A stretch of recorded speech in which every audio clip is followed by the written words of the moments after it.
رحيم maanta arbaca waxa halkan ka dhoofinayna Sawda Cabdi Aadan oo muddo 3 bilood hawshada wadnay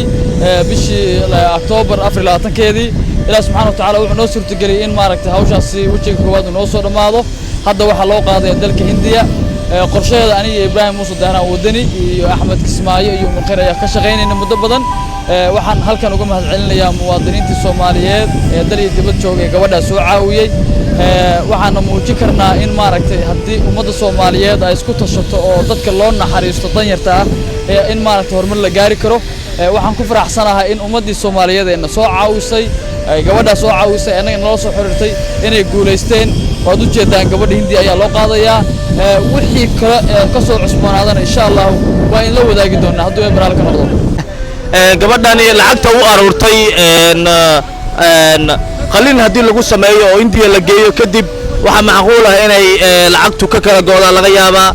marka ilmaha yaryaro waxaan markale codsanaynaa Soomaalidii dalka iyo gudaha bay isugu jirtay runtii gabadhan u naxariisanaysay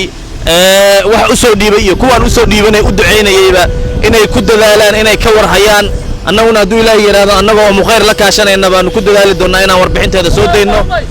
waana iska warhayn doonaa u soo duceeya gabadha yarta masaakiinta ummadana ha loo naxariisto mar walba in wax loo baahan yahay in la isku naxariisto Ilaahay dartiisa loo isugu